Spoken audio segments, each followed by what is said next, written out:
How's it going, guys? I'm just going to go ahead and do a quick recap of my coming out story. And I felt the first video I did about my coming out story did not do justice. So I'm going to go ahead and quickly redo it and be a little more thorough and accurate and quit demonetizing everybody. Okay.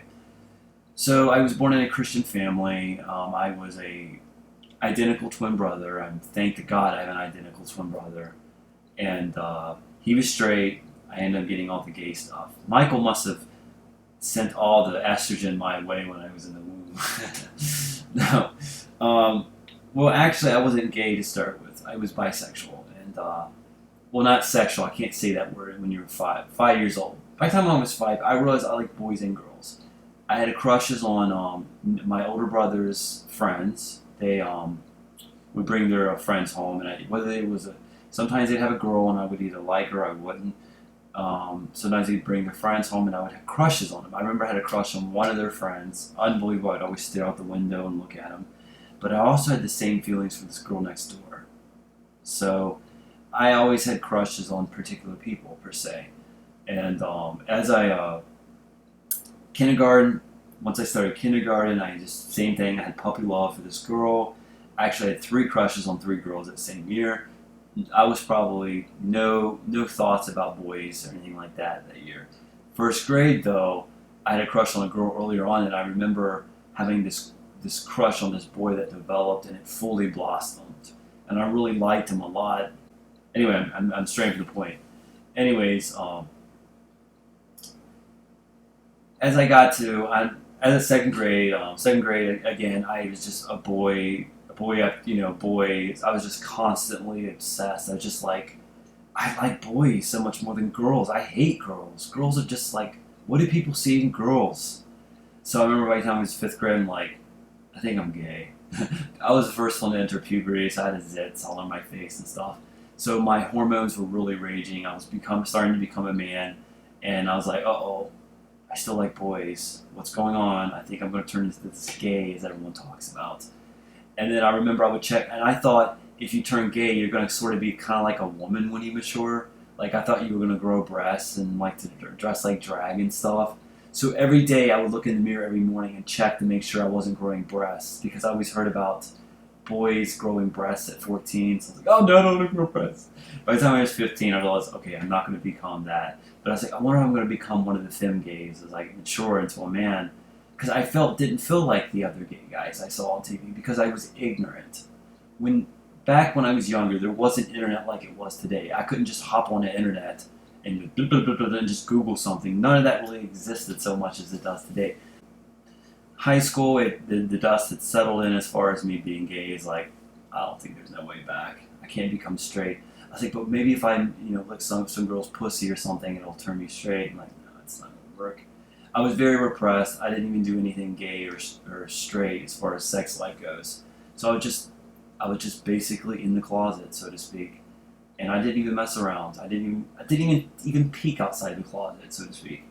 It's continued all the way until about my mid-20s, when the first person I actually came out to was my identical twin brother, and I am so glad I did that. And I remember I cried and he cried, and it was just, I thought it was like time stopped. I was very depressed after it, but I was glad I came out to him, and I love my brother with all my life, and I could not imagine if he dies, I would probably go into a severe depression and commit suicide, because he's my he balances me. It's good to have a best friend. Michael's my best friend, and he's my flesh and blood, and it's just great having him in my life. I think maybe God created 2 of us, me and Michael, for a reason, because I need him to continue on with life, because I am gay. And anyways, so I come out to him. I still didn't mess around with guys, and then I finally did it. I finally started mingling with the gay community, and that's when I started learning the harsh realities and how guys stood you up and stuff like that. But because of me being repressed for so long, I had developed all of these sexual fetishes that were bizarre, what would be considered bizarre and strange.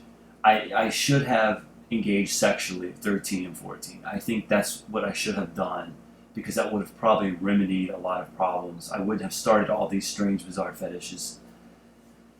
So, but how did when I came out to my brother, it was still under wraps. It still was not. It wasn't. The whole world didn't know, so to speak, and my family didn't know. My other family members, and because of me showing my face on, I guess, gay.com when it was big back then, somebody saw that and went to my older brother. I have older brothers who are also twins. They went to my older brother and said, "I think one of your little brothers is gay," and blah blah. And that's what started this whole thing. And he went around and told everyone in my family like it was gossip, and or like it was like news, like breaking news: Matt's gay. So it really kind of took a hitting to me. I outlashed. I said I'm burning the bridge with him. I hated him so bad for that, because that is the worst thing you can do to a gay brother. If you have a gay brother, if you're straight watching this, if you have a gay sibling, or hell, if you have a sibling that needs you to hide something very personal that isn't affecting anyone negatively, keep it a fucking secret. Don't go around telling people. I'm known as the secret keeper. I keep so many secrets in my family that they don't know these things from each other. And so keep secrets. But anyway, it really damages. I didn't know what to do. My family, how I found out is my brother, thank God, my twin brother Michael, he says, "Matt, our whole family knew you were gay for a long time. They just didn't confront you about it." I'm like, why not? Why didn't you confront me about it? Why didn't you ask? Say there's a saying, Jason, saying that you're interested in men or something. But no, it's like, why didn't you guys tell me anything? And it created a bunch of problems. Little minor problems, but I just didn't know what to do. In America, most families, whether they support gays or not, they at least confront their children about it and ask, "What's up? What's going on?" Instead of hiding it, knowing that I'm gay and hiding it, and not confronting me about it, it can really fuck up a man. Let me just tell you that. And